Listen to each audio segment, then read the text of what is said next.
I'd like to introduce the last presenter tonight, Mr. Tony Gage. Tony is the head of the Management Committee of JEA Pension System Solutions and a director of PSP Investments and Sky Investment Council. He is also a member of the Board of Governors at the University of Victoria and is a graduate of the Department of Economics. Tony is a former chair of the board of Phillips Hager & North Investment Management, where he also served as the company's president and CEO from 1994 to 1999. Prior to that, he was assistant vice president and director of Confed Investment Counseling, the pension fund management arm of Confederation Life. Tony's going to be talking to us tonight about pensions and the future of the stock market. Over to you, Tony.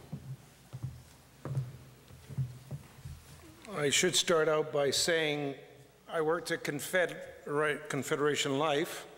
They went bankrupt 12 years after I left them. And I worked at Phillips Hager North, and they were acquired by the Royal Bank 2 years after I left them. So you take what I say with some degree of salt. I also might point out that while our residential situation is a lot better than the US, it's a lot better than the UK, Ireland, Spain. And they had no securitization structures. But they have something, and I'm going to get to that. In her presentation, Basmer clearly outlined the catalyst for the current financial crisis. However, it is a symptom of the problem, not the cause. If it had not been subprime mortgages, it would have been something else. The problem is simply the accumulation of too much debt in financial institutions, not only banks, but insurance companies, hedge funds, pension funds. It has been debt that has been raised on questionable risk models. The latter have been built on flawed logic as it relates to historical volatility, correlations, costless liquidity, and normal distribution. None of these assumptions have either the stability required or are grounded in reality. As Peter Bernstein is fond of saying, when it comes to markets, stability leads to instability because risk becomes underpriced. I might add for the optimists out there, the corollary also holds, that instability will eventually lead to stability. Adding to this debacle has been an incentive structure that did not align the interests of management and shareholders. Whether it was the fee structure or bonuses, shareholders were paying for the use of leverage or debt and not skill. As Tom's pointed out, the losses so far have been primarily mark-to-market losses, where an estimate is derived from the market valuation of the asset. This is a category that did not exist in prior banking crises. And I believe that if in fact it had, the Canadian banking system would have in part gone bankrupt in 1981-82. But it leads to more reserves that are put against an asset that declines in quality. We will see some recovery in this area, but we will also see, in fact, conventional losses increase as well. Today, the mantra is, I'm going to sell assets to reduce debt. I have a simple two questions. What asset and to whom? If you mean the asset described in Basmer's first slide, the transparency of that asset is so poor that it's a non-starter. Or if it is going to be, in fact, cut so badly that it will be described as a radical crew cut. Ace Home Equity Loan Trust Series HE5 is such a vehicle. It is a pool of 7,212 first and second loan mortgages originated in the beginning of 2005 from various mortgage brokers with no consistency as to underwriting. Where would you start with the due diligence? Is it even worth it? Alternative assets have effectively low liquidity over the short term. So if you have to sell or want to sell, there is only one answer: publicly traded equities and bonds. In the case of hedge funds, which peaked at approximately $2 trillion in assets, they levered that up by a multiple of somewhere between 6 and 12 times. Now, George Soros has in fact said that that business will shrink by 50%. Well, if you apply those numbers and use my midpoint estimate, you've just lost $8 trillion in buying power in some respects. So markets decline, hedge funds have to sell. It has led to the volatility we have seen. The strength of the US dollar and the Japanese yen are a reflection of this deleveraging because they were the short position on the other side of the trade. To whom is also a difficult question. Buying assets from the Canadian banking system, as the Canadian government has done, is one way. And in large part, Tom's right, reflects the strength of the group. It is also the cheapest source of funding to the banking system. However, for a number of banks in Europe and the US, this strategy is a non-starter. The leverage is just too large. You can get a much bigger impact if you increase the denominator rather than reducing the numerator. Hence the equity infusions into various financial institutions. The only difference is the price that is paid. And it's interesting to note that in the US, every institution wants to become a financial institution because the price is not bad. In fact, it's damn reasonable. Whereas in the UK, every institution that had to accept UK money, the stock price has fallen. I'm going to talk about heresy here.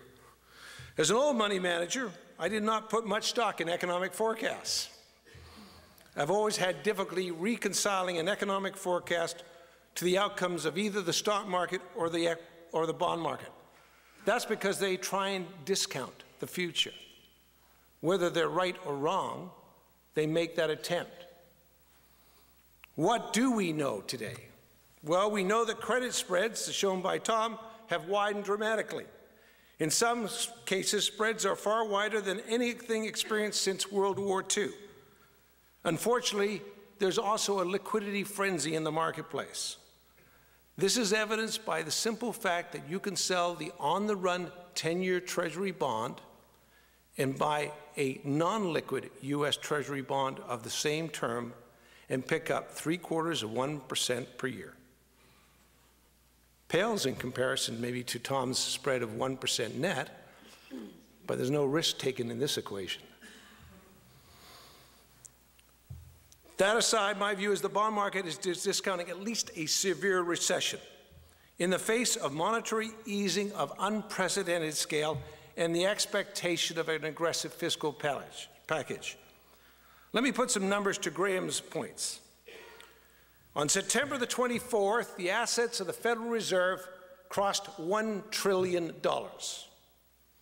On November the 5th, the assets of the U.S. Federal Reserve crossed $2 trillion. By the end of the year, it is expected that the assets of the U.S. Federal Reserve will cross $3 trillion. This was not done in 1929 to 1931. Stock markets have fallen by approximately 50%, a number which is comparable to the market declines of 73, 74, and 81, 82. In my view, long-term valuations have become attractive, but investors' time horizons, which were already short, have further contracted. Fear dominates the markets, as per these headlines. The one I like, and it was really for Tom's benefit, as trouble brews, banks turn the screws. Having listened to him, I think I should have taken it out. Investors have been deserting long-term investments at ever-increasing numbers. In October 2007, mutual fund sales of equity funds totaled $400 million in Canada. The comparable number for last month was minus $2.7 billion. Total net sales in October were a negative $8.4 billion. Approximately 17% of this was tied to those principal protection notes. Remember those ones that guaranteed or gave you the upside but guaranteed you a set rate of return? Well, they got frozen because they hit those triggers. So they had to sell their investments and go into zero coupon bonds. It reminds me of actually of portfolio insurance, which was blamed for the 1987 debacle. Money market funds make up 12% of the total. This is the highest number since October 2002. Could markets go lower? The answer is undoubtedly yes. Anecdotal evidence suggests this month will be one of tax loss selling, with the proceeds overwhelmingly put into short-term investments. More importantly, and the most significant question that we do not know, is where we stand on this deleveraging process. Where should you look? Well, the problem started in the credit markets, and I believe the first signs of relief will come from the credit markets.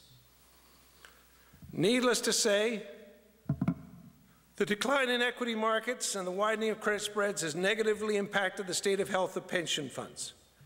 If you mark to market both the asset and the liability side, I would estimate that the typical fund is 70% funded, or put more bluntly, 30% underfunded. You've already seen articles in the papers talking about the need to get more flexibility, particularly as it relates to actuarial valuations. And with certain caveats, I would be one of them. But this chart also describes the individual, because the individual at best typifies what the average pension fund does. The calls for more flexibility regarding RSP and RIF rules should be acted on immediately before people are forced to sell at inappropriate times. Let me end with this part. It is difficult to be a contrarian, but it is also true that growing with the crowd has proven to be a poor investment strategy. Thank you.